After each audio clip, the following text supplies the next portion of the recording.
The sky above New Pyongyang burned red. Captain Minho Kang pressed his back against the cold stone wall and counted his remaining ammunition. 23 rounds. Not enough. It would never be enough. "Sir, they're coming from the East Canyon." Lieutenant Hannah Park's voice crackled through his helmet radio. She was positioned 50 meters away, behind a fallen pillar. Her rifle barked twice, and somewhere in the distance, something screeched and fell silent. Minho looked at his squad. 4 soldiers left from the original 30. Hana was his tactical officer, smart and quick. Corporal Dae Kim sat nearby, his demolition pack still strapped to his back. The youngest was Private Yuna Choi, barely 20 years old, her hands shaking as she reloaded her weapon. Above them, the remains of Earth's defense fleet drifted like broken toys. The Vexhari Empire had come without warning. Their ships were massive and dark like metal insects. They didn't negotiate, they didn't explain. They just attacked, world after world, colony after colony. "We need to move," Minho said quietly. "The evacuation ships won't wait forever." "They already left, sir," Hana replied. Her voice was flat, emotionless, professional. "I lost contact with command 10 minutes ago." Minho closed his eyes for 1 second. Just one. Then he opened them again. "Then we find another way." Day laughed, but there was no humor in it. "Always the optimist, Captain." They moved through the ruins like ghosts. The city had been beautiful once. Minho remembered visiting as a child with his sister Gina. They had eaten street food and watched the sunset over the crystal canyons. Gina was gone now. Killed in the first attack wave 3 months ago. The thought of her made his chest tight, but he pushed it away. Grief was a luxury. Grief would get them killed. The ancient temple rose before them, its walls covered in symbols no human could read. It was old, older than humanity's presence on this world. The previous inhabitants had vanished thousands of years ago, leaving only these strange structures behind. "In here," Minho ordered. The temple would give them cover, buy them time to think. They slipped through a crack in the wall. Inside, the air was cold and smelled like dust and something else, something sweet and strange. The walls glowed faintly with blue light, just enough to see by. "This place gives me the creeps," Yuna whispered. "Stay alert," Hana said. She moved forward, her rifle raised, scanning every shadow. The temple was larger inside than it looked. Corridors stretched in all directions, twisting and turning. They chose one at random and followed it down, deeper into the structure. That's when Day stepped on the wrong stone. The floor lit up beneath their feet. Symbols blazed bright blue, running along the walls in patterns that hurt to look at. The corridor shook, and somewhere deep below, something mechanical groaned to life after centuries of silence. "Run!" Minho shouted. They ran, but the temple had other plans. Walls shifted, new passages opened, old ones sealed shut. It was hurting them, pushing them toward some central point. They burst into a massive chamber and stopped. They couldn't help it. The sight froze them in place. In the center of the room stood a crystal cocoon, 15 feet tall, pulsing with soft light. Inside, they could see a shape, something large, something alive. "What is that?" Yuna's voice was barely a whisper. Before anyone could answer, the temple entrance exploded. Rock and dust filled the air. Through the smoke came the Vexhari shock troops, their black armor gleaming, their weapons humming with energy. Minho's squad opened fire instantly. The sound was deafening in the enclosed space. 3 Vexhari fell, but more poured through the breach. So many more. "Day, can you seal the entrance?" Minho shouted over the gunfire. "Give me 30 seconds. You've got 20. Day ran toward the entrance, pulling explosive charges from his pack. Hana covered him, her shots precise and deadly. Yuna fired wildly, fear making her clumsy, but she was still fighting, still trying. Then the crystal cocoon cracked. The sound was like ice breaking on a frozen lake. A single fracture appeared, then another, then 100 more. Light poured from the gaps, bright and blinding. The Vexhari stopped shooting. They started shouting in their clicking insect language. Their formation changed instantly. They weren't trying to kill the humans anymore. They were trying to surround the cocoon. The crystal shattered. She was magnificent and terrifying. Taller than any human, her skin shimmered with colors that had no names. 4 arms, elegant and strong. Her face was angular, alien, beautiful in a way that made Minho's breath catch. Her eyes opened and they glowed like distant stars. Queen Velshara had awakened. She swayed, weak and confused. Her mouth moved, but the sounds that came out made no sense. It wasn't any language Minho had ever heard. It was old, ancient, the tongue of a dead civilization. The Vexhari charged toward her. Minho didn't think. He just acted. "Fall back to the chamber! Protect the queen!" "Sir?" Hana stared at him like he'd gone crazy. "Do it!" His squad obeyed because they always did. They formed a line between the queen and the Vexhari. They fired until their weapons overheated. Yuna was crying and shooting at the same time. Dai was laughing like a madman, throwing his last grenades. The queen looked at them with those strange, glowing eyes, confusion, fear, and something else. Something that looked almost like hope. She reached out with one of her 4 hands and touched Minho's shoulder. The touch was light, gentle, questioning. "Why are you doing this?" the gesture seemed to ask. "Why fight for me?" Minho met her eyes. "Because it's right," he said, knowing she couldn't understand the words but hoping she might understand the tone. Something passed between them in that moment. Some understanding that went deeper than language. The queen drew herself up to her full height. She was weak, but she was still a queen.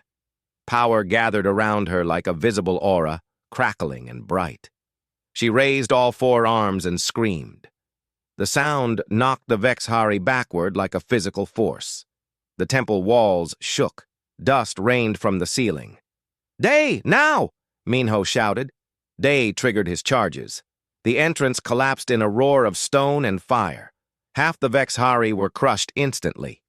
The others retreated, scrambling over the rubble. In the sudden silence that followed, the queen collapsed.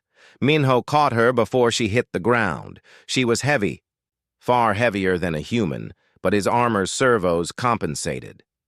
He lowered her gently to the floor. Her eyes found his again. This time, he felt something in his mind. Not words exactly, but feelings. Confusion, gratitude, wonder, and deep, deep down, beneath everything else, a loneliness so profound it made his heart ache. "We're not leaving you," Minho said quietly. "I don't know who you are or where you came from, but you're with us now." Hana moved to his side. "Sir, we're trapped. That was our only exit." "Then we find another one." Minho looked at his squad, at the alien queen, at the impossible situation they'd stumbled into. "We always do." Outside, the Vexhari regrouped. They would attack again soon. But for now, in this ancient temple, a human soldier and an alien queen had made a choice that would change everything. The queen sat against the temple wall, her breathing slow and heavy. Minho watched her while Hana searched for another exit. Day stood guard at the collapsed entrance, listening to the Vexhari digging through the rubble outside. They had maybe an hour before the enemy broke through. Yuna approached the queen carefully, like someone approaching a wild animal. "Is she okay?" "I don't know," Minho admitted. "I don't know anything about her." The queen's eyes opened. She looked at Yuna, and the young private froze. But the queen just tilted her head, curious. She reached out one hand and gently touched Yuna's face. The gesture was almost childlike in its innocence. Yuna didn't pull away. "She's warm," she said, surprised. "I thought aliens would be cold." The queen made a sound, soft and musical. Then she touched her own chest and spoke a single word. "Velshara." "Is that your name?" Minho asked. The queen nodded slowly. She was learning, watching, understanding. "Minho," he said, pointing to himself. Then he pointed to each squad member. Hana, Day, Yuna. Velshara repeated the names, her pronunciation strange but recognizable. When she said Minho's name, she looked directly at him, and again he felt that odd sensation in his mind, like someone gently knocking on a door. "Sir, I think she's trying to communicate telepathically," Hana said. She had returned from her scouting. "My suit's AI is picking up unusual neural activity, directed thought patterns. Can we talk back?" "Maybe, if we allow the connection." Minho didn't hesitate. "Do it." Hana worked on her wrist computer, adjusting settings, creating a bridge between human technology and alien biology. The process took 10 minutes. 10 minutes of listening to the Vexhari getting closer, their digging sounds growing louder. When the connection formed, it felt like cool water washing over Minho's thoughts.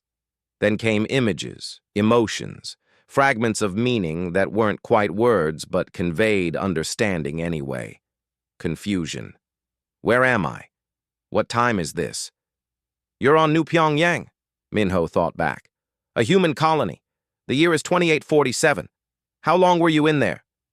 The answer came in waves of emotion so strong they nearly knocked him over. Despair, anger, grief, and numbers, vast numbers. 10,000 years, maybe more. Time had lost meaning in the darkness.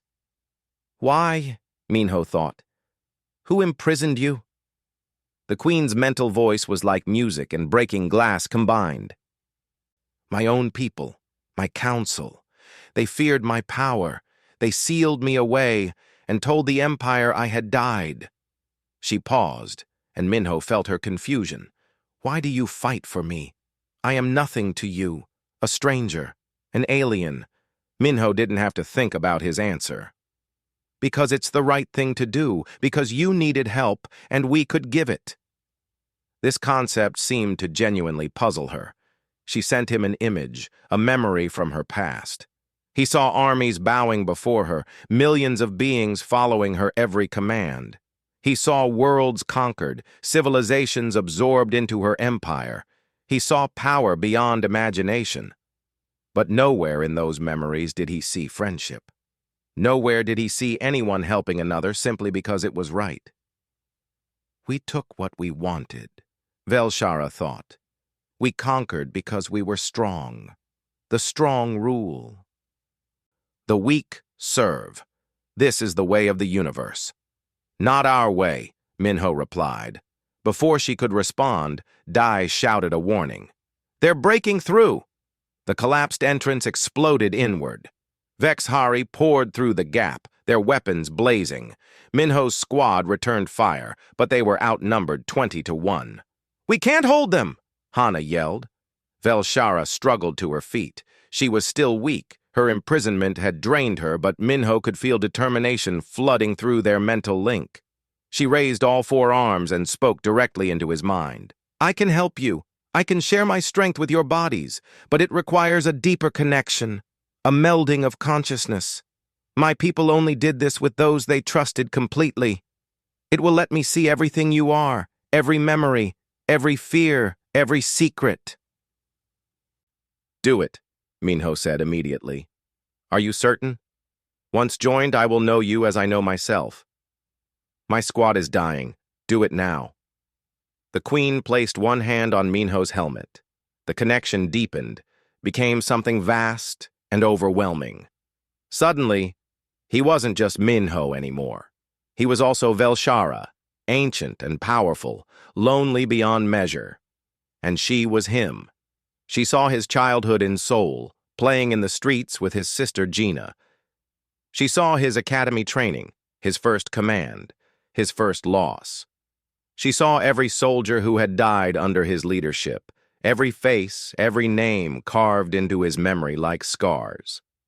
She saw his fear that he wasn't good enough, strong enough, smart enough to save his people. She saw the nightmares that woke him every night. She saw his guilt over Gina's death. The way he blamed himself, even though there was nothing he could have done. And beneath it all, she saw something that shocked her. She saw that he cared. About everyone. About strangers he'd never met. About enemies who had shown him mercy. About an alien queen he'd known for less than an hour. How do you bear it? She thought, overwhelmed. How do you carry so much pain and keep fighting? Because giving up would dishonor their memory. Because someone has to stand. Because if not me, then who? For the first time in 10,000 years, Velshara understood something beyond power. She understood duty born not from obligation, but from love. The connection completed. Energy flowed from her into Minho, into all his squad members through their shared communications network, their bodies strengthened, enhanced by her ancient biology. Their reflexes quickened. Their weapons struck harder, faster, more accurately. Minho felt power surge through his limbs. He moved like lightning, his rifle never missing. Beside him, Hana fought with inhuman precision. Day laughed as his punches dented Vexhari armor. Even Yuna, terrified Yuna, fought like a warrior from legends. The Vexhari fell back, shocked by the sudden reversal. They retreated through the breach, leaving their dead behind. In the sudden quiet, Minho felt Velshara in his mind, sorting through his memories like someone exploring a vast library. She lingered on certain moments. The time he gave his rations to a starving civilian. The time he carried a wounded enemy soldier to safety. The time he sat with a dying friend, holding their hand, making sure they didn't die alone. Your species is weak, she observed, but there was no insult in it. Just honest confusion. Your bodies break so easily. Your lives are so short. You will all die, probably soon. Yet you fight for each other as if each life was precious beyond measure. Because it is, Minho said aloud. Every single one. Through the link, he felt her mind working, trying to reconcile this with everything she had known for 13,000 years. In her empire, individuals were tools, replaceable, expendable. Only the collective mattered, only the empire. How many soldiers died for you? Minho asked through the link. Millions, billions over the millennia. Did you know any of their names? The silence that followed was answer enough, and in that silence Minho felt something crack in the ancient queen's mind. Not breaking, but opening, like a seed splitting to let new growth emerge. She stayed in the connection, experiencing his memories, his emotions, his very human way of seeing the universe. She felt what it meant to love people, even knowing you would lose them, to care even when it hurt, to fight not for glory or power, but because it was right. And slowly, very slowly, she began to understand why this weak, fragile, temporary species might be worth saving. They found the caves 3 hours later, deep beneath the temple. The tunnels twisted through rock that glittered with strange minerals. Behind them, they could hear the Vexhari searching, their clicking voices echoing through the passages.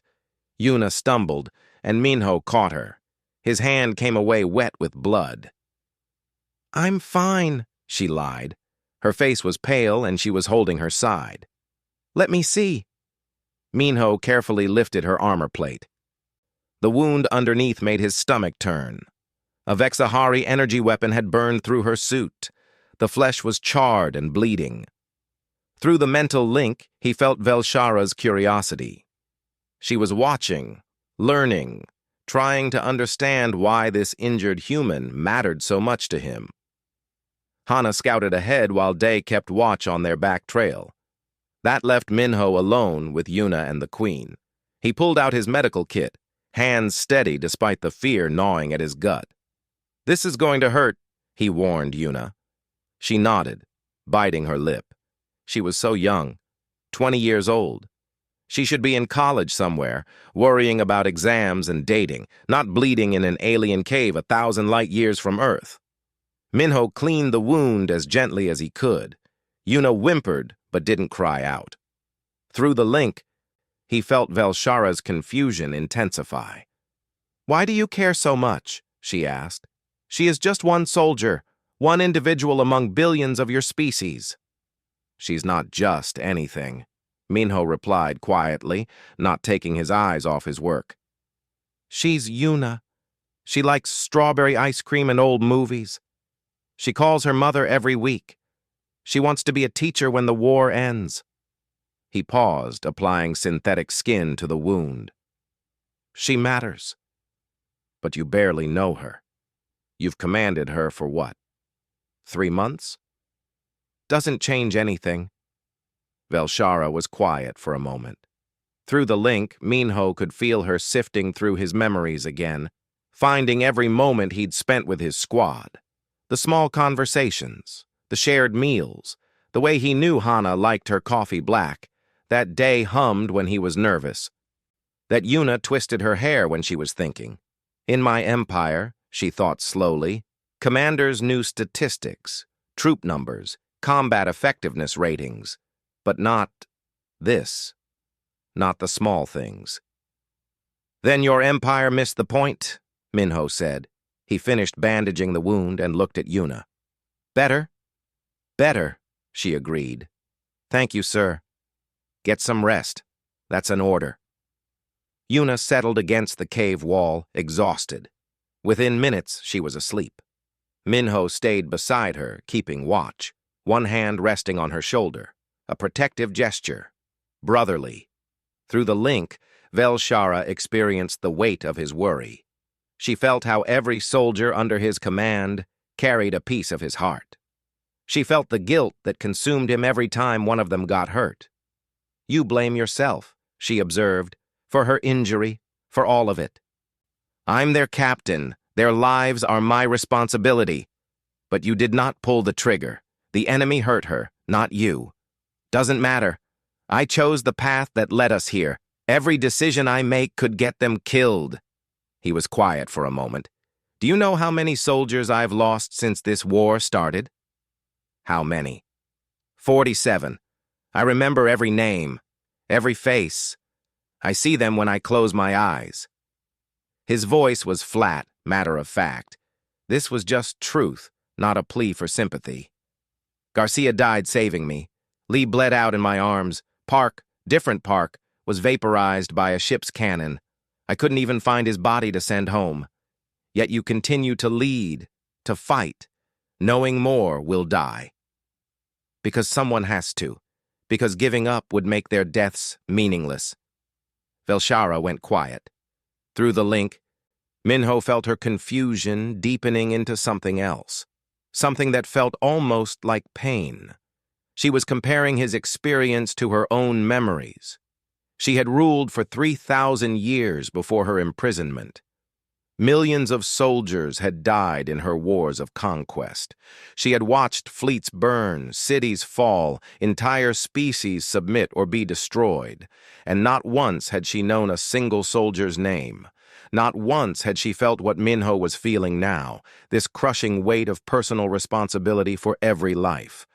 I ruled billions, she thought, and the realization carried a weight of its own. I commanded armies that spanned star systems. I was worshipped as a living god. But I never knew this. Knew what? That it could hurt. That it should hurt. She paused, struggling with the concept. When soldiers died for me, I saw only numbers. Acceptable losses, strategic necessities, I never thought of them as people. They were people, Minho said quietly. Every single one. They had names, families, dreams. They weren't numbers. Through the link, he felt something shift in her ancient mind. She was looking at her memories differently now, seeing them through his eyes. Every conquest became a story of individuals lost. Every victory came with faces of the defeated. The glory of her empire suddenly looked hollow. What have I done? The thought came from her like a whisper, horrified. 13,000 years and I never understood. I never even tried to understand. Minho turned to look at her. The mighty queen sat against the cave wall, her 4 arms wrapped around herself, her glowing eyes dim. She looked small somehow, despite her size. Vulnerable. "You understand now," he said. "That's what matters. But the damage is done. The lives lost cannot be returned. My empire is dust, and perhaps it deserved to be. Maybe, but you're still here. You can be different now." Hana returned from scouting. "Found a way out. Leads to the eastern canyons. But, sir?" She hesitated. "I picked up Vexhari comm traffic. They're calling in a dreadnought. They're going to glass the entire continent." Minho closed his eyes. Glassing meant orbital bombardment. Superheated plasma that would turn everything to molten rock. Nothing would survive. "How long?" 6 hours, maybe less. Through the link, Velshara stirred. "I have recovered some strength, enough to open a dimensional rift, but—" She hesitated. "It can only carry 4 people, maybe 5 if they are small." Minho counted. 5 people in the cave, including her.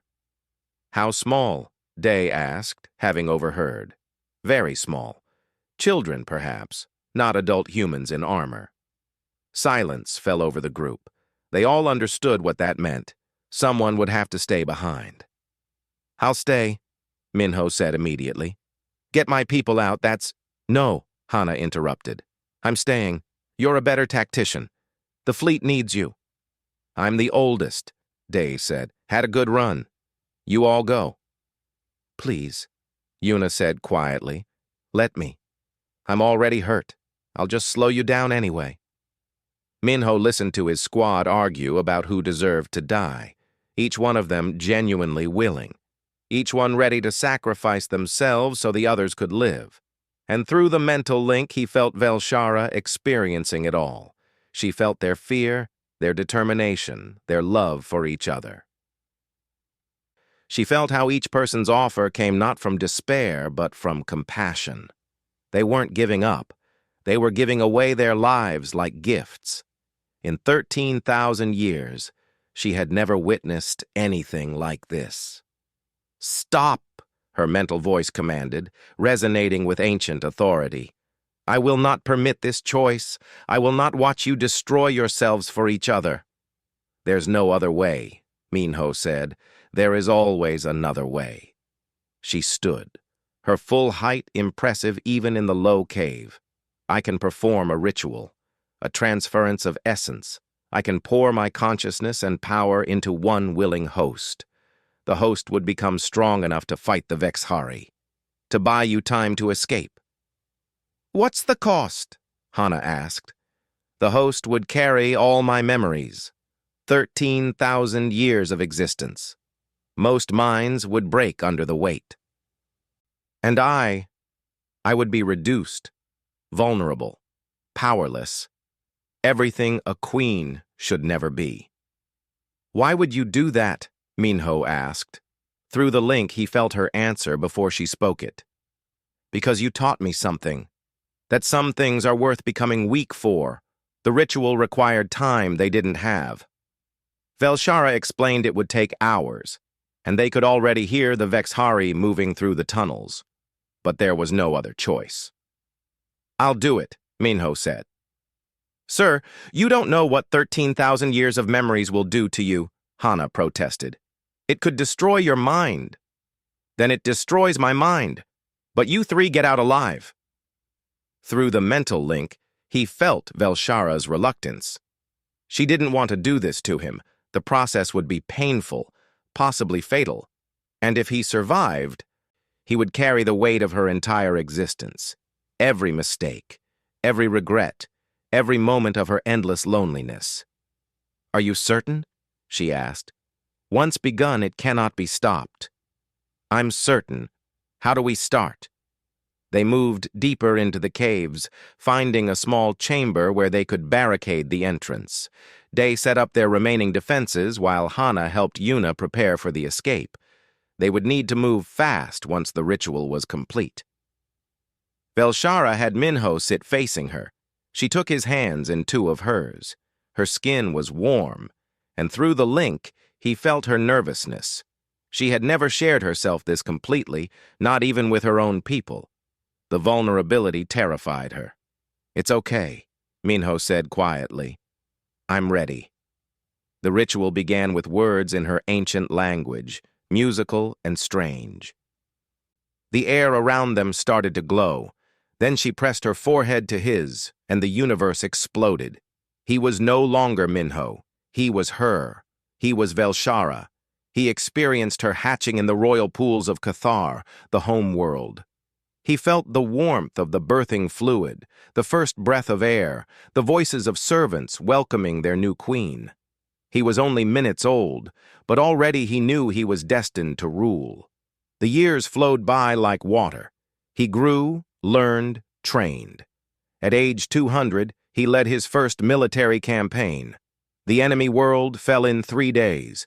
He stood on the balcony of their burning capital and felt the intoxicating rush of absolute power. Millions of beings bowed before him. Millions more would follow. He conquered world after world, species after species. He built an empire that stretched across a quarter of the galaxy. He was glorious. He was unstoppable. He was utterly, completely alone. Because no one touched a queen except in ceremony. No one spoke to a queen except in formal address. No one knew a queen except as a distant figure of authority.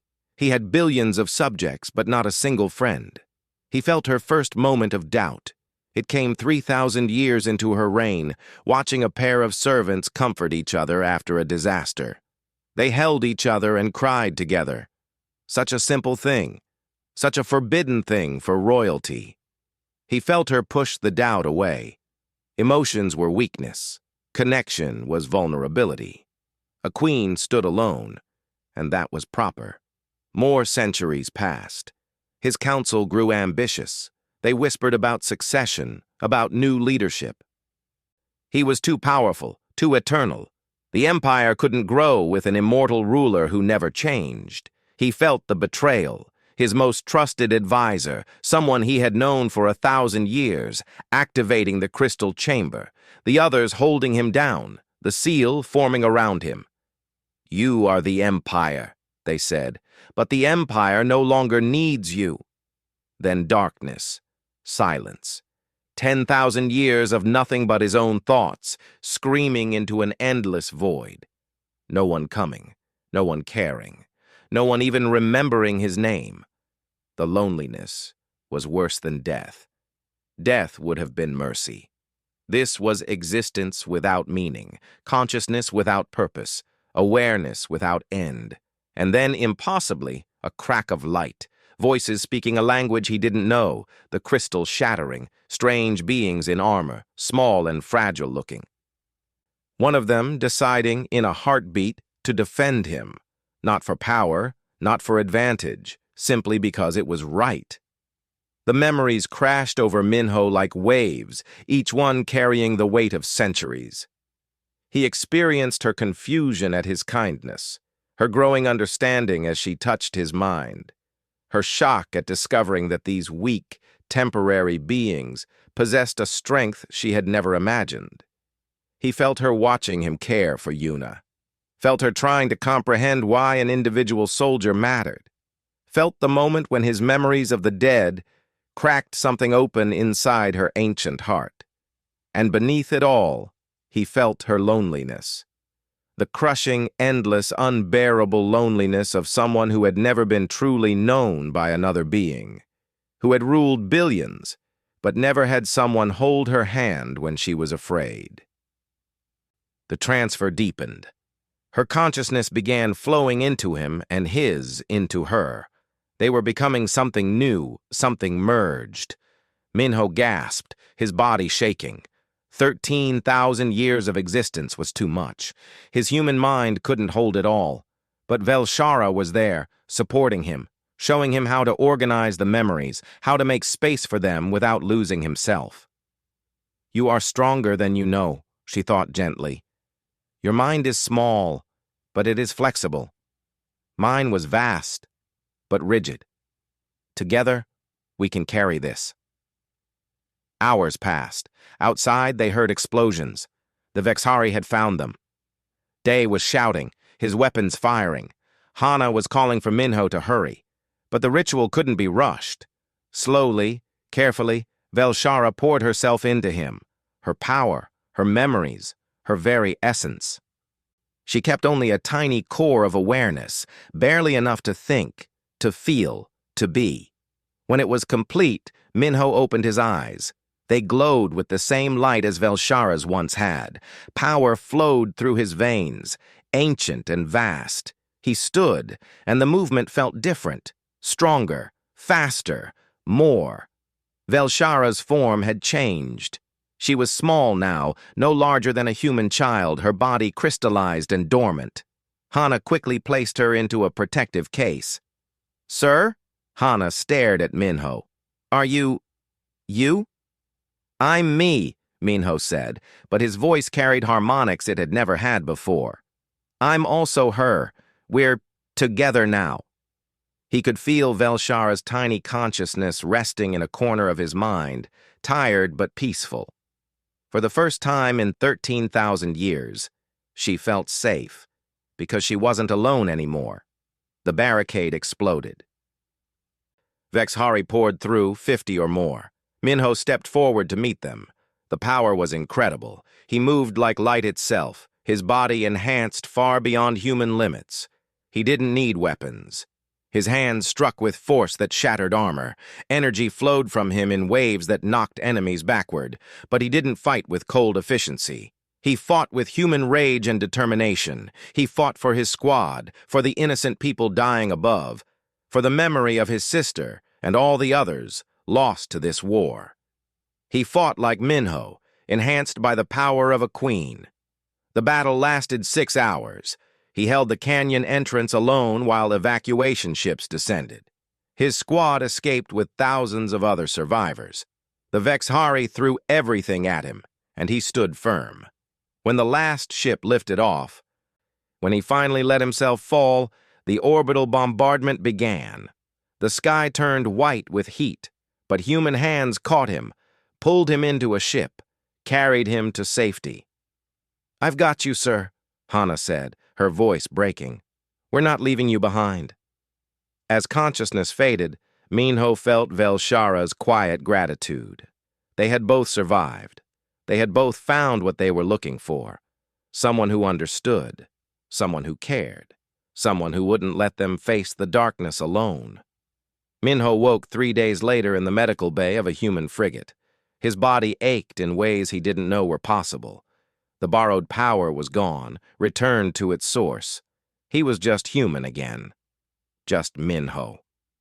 Beside his bed, encased in a protective crystal chamber, Velshara slowly reconstituted.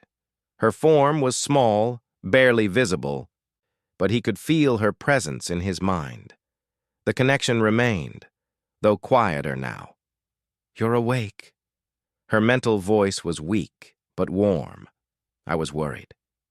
"Takes more than that to kill me," Minho croaked. His throat was dry. A nurse came quickly, helped him drink water. She checked his vitals, smiled with relief. "The others will want to know you're up, Captain." "My squad? All safe. Thanks to you." When she left, Minho tried to sit up. Pain shot through every muscle. Through the link, he felt Velshara's concern. "Don't move too much. Your body went through incredible stress. You need rest." "I've rested 3 days." "Not nearly enough for what you endured." She paused. "You carried me, all of me, 13,000 years. I felt you struggling under the weight, but you never broke, never gave up. Had to get everyone out." Through the connection, he felt her emotion. It was softer than before, more vulnerable. The mighty queen he'd first met in the temple would never have allowed herself to feel this way. But she was different now. They both were. Over the next week, Minho recovered slowly. His squad visited every day. Hana brought him reports, keeping him updated on the war. The Vexhari had pulled back from this sector after losing so many troops. They'd bought humanity time, maybe months. Day brought contraband cookies from the mess hall. "Don't tell the doc," he winked. Yuna came with books and old movies loaded on a data pad. She was healing too, her wound closing properly thanks to the frigate's better medical facilities. "Thought you might be bored," she said shyly. Minho watched them come and go. And through the link, Velshara watched too. She observed how they interacted with him, the casual affection, the easy humor, the genuine care that needed no formal expression. "This is what you meant," she thought one evening, "about being a family." Yeah, this is it. I never had this. In 13,000 years, I never had anyone visit me because they wanted to, not because protocol demanded it. She was quiet for a moment. I was so powerful, but I was so poor. Her crystalline form was growing larger each day, her body slowly rebuilding itself. By the 10th day, she was the size of a human adult, though still dormant. The doctors said she would wake soon. Minho was up and walking by then, though stiffly. His combat armor had been destroyed in the battle, pieces scattered across the canyon. They'd given him simple medical clothing to wear, soft pants and a shirt, no protection, no weapons, just fabric. He felt naked without the armor, vulnerable, but also lighter somehow. On the 13th day, Velshara woke. Her eyes opened, glowing softly. The crystal chamber opened, and she stepped out carefully. She was smaller than before, only about 7 feet tall instead of 15. Her 4 arms moved tentatively, testing her rebuilt body. The first thing she did was look for Minho. He was in the observation deck standing by the window watching the stars. He'd always loved this view. It reminded him that despite all the war and death, the universe was still beautiful. She approached quietly. Through the link, he felt her presence before he saw her. "How do you feel?" he asked. Strange, weak. She stood beside him, looking out at the stars, but also free. "I was so afraid of vulnerability. I thought it meant defeat. But you showed me something different." "What's that?" "That being vulnerable is how you connect, how you truly know another being." She turned to look at him. "In all my power, in all my glory, I was alone. But now, diminished and weak, I have something I never had before." "What?" "A friend." Minho smiled. "Yeah, you do." They stood in silence for a while, watching the stars. Then Velshara's attention shifted to Minho himself. She studied him carefully, seeing him clearly for the first time. Without his armor, he looked so different. Smaller, older than she'd realized. There was gray in his hair that she hadn't noticed before. Lines around his eyes from years of squinting and stress. Scars on his arms from old wounds. His shoulders were broad but not massive. His hands were calloused but gentle. He looked tired, mortal, fragile. And suddenly, Velshara understood. The armor had never been what made him strong. The weapons, the rank, the power she'd lent him. None of that was the source of his strength. She remembered the moment in the temple when he'd decided to protect her. He'd been outgunned, exhausted, with no logical reason to fight. But he'd done it anyway. She remembered him caring for Yuna's wounds with hands that shook with fear, but never wavered in their gentleness. She remembered him carrying the names of 47 dead soldiers, each one a wound on his heart, yet still finding the courage to lead. She remembered him accepting 13,000 years of her memories without hesitation, willing to break his own mind if it meant saving his friends. The armor hadn't made him brave. It had just protected his body. But his courage, his compassion, his strength, those came from something deeper. Something that couldn't be worn or removed. Something that was simply him. He was just a man, just a human. His body would age and fail. He would die in a handful of decades, a blink of an eye to someone who had lived 13,000 years. He was weak and temporary, and so small in the scope of the universe. And he was the strongest being she had ever known. The realization broke something in Velshara, something that had been locked tight for 13 millennia. She had spent eons pursuing power, building empires, conquering worlds. She'd thought that was strength. She'd thought that was what mattered. But true strength was standing here beside her, mortal and scarred and tired, choosing to care despite knowing he would lose, choosing to fight despite knowing he would die, choosing to be vulnerable because that was how you truly lived. Tears formed in her eyes. She didn't try to stop them. For the first time in 13,000 years, Queen Velshara wept. Minho noticed, concerned. "Are you okay?" She nodded, unable to speak. The tears fell freely now, thousands of years of denied emotion finally breaking through. She wept for all the time she'd wasted, for all the connections she'd never made, for the loneliness she'd endured because she was too proud to be weak. She wept for the soldiers whose names she never learned, for the empire that fell because no one truly cared about it, for the queen she had been, powerful and alone. And she wept with gratitude for the human soldier who had shown her another way. Minho didn't ask questions. He just moved closer and did something that would have been unthinkable in her old empire. He took her hand, not formally, not ceremonially, just as one person comforting another. "It's okay," he said quietly. "You're not alone anymore." Through the connection, she felt his acceptance, his understanding, his friendship, and she realized that this moment, standing here without armor or weapons or power, just two beings who had found each other in the darkness, this was what she'd been searching for all along. Not conquest, not glory, not empire, just connection, just understanding, just someone who saw her, truly saw her, and stayed anyway. "Thank you," she whispered, "for teaching me what strength really means." Minho squeezed her hand gently. Outside the window, the stars shone bright, and for the first time in 13,000 years, Velshara felt truly, completely home.